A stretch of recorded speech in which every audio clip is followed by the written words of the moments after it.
आज केही महत्त्वपूर्ण र संवेदनशील विषयमा सदन र सदन मार्फत सिङ्गो राष्ट्रको ध्यानाकर्षण गर्न यहाँ उभिएको छु। सभामुख महोदय, 2 दिन अगाडि यसै सदनमा सत्ता गठबन्धनका एउटा घटकका प्रमुख सचेतकले प्रधानमन्त्रीको आसन्न अमेरिकाको भ्रमणको विषयलाई लिएर गम्भीर प्रश्न उठाउनु भएको छ। संसदीय व्यवस्थामा सत्तापक्षका प्रमुख सचेतकको आवाजलाई आधिकारिक मानिन्छ। सत्तापक्षकै एउटा घटकका प्रमुख सचेतकले प्रधानमन्त्रीको भ्रमण रद्द गरियोस् भन्ने तहसम्म प्रश्न उठाउने विषय भनेको सामान्य विषय हो जस्तो लाग्दैन। प्रधानमन्त्री सभामुखज्यू, यो विषयलाई कसरी बुझ्ने? यो सत्ता गठबन्धनमा रहेको असमझदारी या विवाद मात्रै हो भनेर बुझ्ने, या यो भ्रमणसँग जोडिएका केही अत्यन्त महत्त्वपूर्ण विषयहरू छन् जससँग सत्ता घटकहरूबीच छलफल चलिरहेको छ र त्यो विषयलाई उठाउनु पर्ने आवश्यकता प्रमुख सचेतकले बोध गर्नुभयो। यो विषयमा सदन अनुत्तरित रहन मिल्छ भन्ने मलाई हुँदैन भन्ने मलाई लाग्छ सभामुख महोदय। त्यसो भएर सम्माननीय प्रधानमन्त्रीको तर्फबाट यस विषयमा सदनलाई अविलम्ब जानकारी गराउनु आवश्यक छ भन्ने कुरा म अनुरोध गर्न चाहन्छु। सभामुख महोदय, प्रमुख प्रतिपक्ष त यस विषयमा लगभग बेखबर नै छ, किनभने लामो समय भयो यस्ता गम्भीर प्रश्नहरूमा प्रमुख प्रतिपक्षलाई जानकारी गराउने, उसँग परामर्श लिने, उसका सुझावहरू लिने र एउटा राष्ट्रिय समझदारी बनाउने यो चलन वर्तमान सरकारले छोड्दै गएको छ। हामीलाई त त्यो भ्रमणको स्ट्याचर नै के हो? त्यो राजकीय हो कि त्यो आधिकारिक हो कि सद्भावना मात्रै हो कि कुनै अफिसियल या कुनै बिजनेस लाइक हो कि, त्यस सम्बन्धमा हामीलाई जानकारी छैन। छलफलका विषयहरू के हुन्? त्यहाँ के कुनै समझदारीहरू हुँदैछन् भने के विषयमा हुँदैछन्? यस विषयमा प्रमुख प्रतिपक्ष बिल्कुल बेखबर छ। प्रमुख प्रतिपक्षलाई यस सम्बन्धमा कुनै जानकारी गराइएको छैन। यो विषय पनि मैले सदनमा रेकर्ड गराउन चाहन्छु सभामुख महोदय। यो किन जरुरी छ? मैले यो विषयलाई यति सिरियसली किन उठाइरहेको छु भने सभामुख महोदय, आर्थिक वर्ष 79-80 को सरकारले प्रस्तुत गरेको वार्षिक नीति तथा कार्यक्रममा एउटा शब्द पर्यो, एउटा प्रावधान पर्यो त्यसको बुँदा 77 मा, जसको विषयमा मैले सदनमा बोल्दाखेरि पनि भनेको थिएँ यो विषय उठाउनु अहिले पनि आवश्यक मैले ठाने।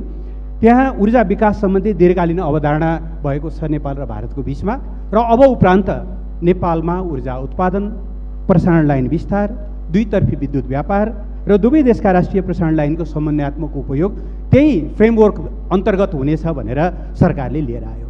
सदनलाई त्यसबारेमा कुनै जानकारी छैन, तर हाम्रा नीति र कार्यक्रमहरू त्यसबाट गाइडेड हुन थालिसके, त्यसबाट नियन्त्रित हुन थाले। सदनको योभन्दा ठुलो उपेक्षा, सदनलाई योभन्दा बढी अपमान के हुन सक्छ सभामुख महोदय?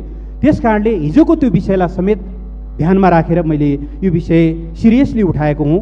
यसले अहिले पनि म दोहोऱ्याएर भन्न चाहन्छु, यसले हाम्रा विकास परियोजनाहरू र प्राकृतिक स्रोतको उपयोगलाई चाहिँ नियन्त्रण गर्ने गरी हिजो त्यसरी आयो। सदनलाई त्यसबारेमा कुनै जानकारी दिएको छैन, त्यो दीर्घकालीन अवधारणा सदनमा प्रस्तुत गरिएको छैन।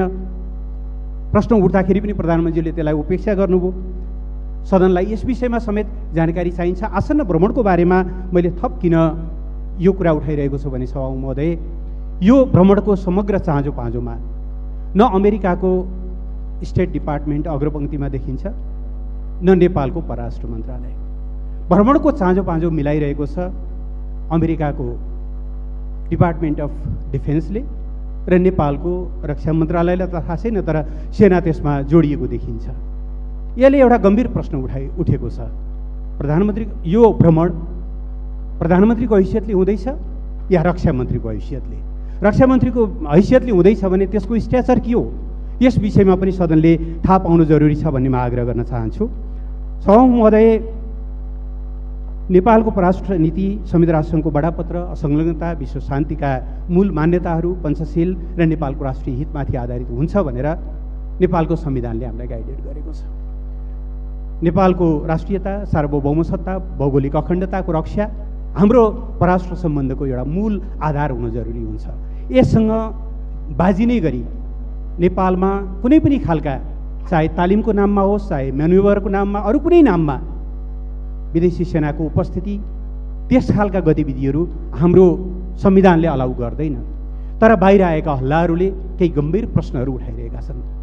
एकातिर परराष्ट्र मन्त्रालय र स्टेट डिपार्टमेन्ट यसको फ्रन्ट लाइनमा नहुनु, यसमा सबै चाँजो पाँजो उताको रक्षा मन्त्रालय र अन्य खालका निकायहरू हुनु र अहिले यस्ता यस्ता खालका विषयमा समझदारी हुँदैछ भनेर बाहिर चर्चा चल्नुले केही गम्भीर आशंकाहरू पैदा गरेको छ। म आग्रह गर्न चाहन्छु सभामुख महोदय, कुनै पनि अर्थमा नेपाललाई भूरान्तिक द्वन्द्वको थलो बनाइनु मिल्दैन। स्वतन्त्र र सन्तुलित परराष्ट्र सम्बन्ध हाम्रो राष्ट्रको अस्तित्व र विकासको अनिवार्य पूर्व शर्त हो। यससँग बाजिनी गरी हामीले थाहा पाउनुपर्छ, हामीसँग दुईटा विशाल छिमेकी मुलुकहरू छन्, उनीहरूका केही जायज संवेदनशीलताहरू छन्। त्यो संवेदनशीलतालाई उपेक्षा गर्ने गरेर त्यसमाथि आँच पुर्याउने गरेर सरकारका कुनै पनि गतिविधिहरू हुनु हुँदैन। तर पछिल्लो समय सरकारका कतिपय नीतिहरू एकातिर ढल्किँदै गरेको देखिन्छ, त्यसमा सन्तुलन खलबलिएको छ र झन् यी पछिल्ला कुराहरूले त कतै नेपाललाई सरकारले डेलिभरेटली एउटा भूरान्तिक द्वन्द्वतिर लैजान त खोजिरहेको छैन भन्ने देखिँदैछ। त्यस कारणले मैले सभाको सङ्केत बुझेँ सभामुख महोदय, म टुङ्ग्याउँछु।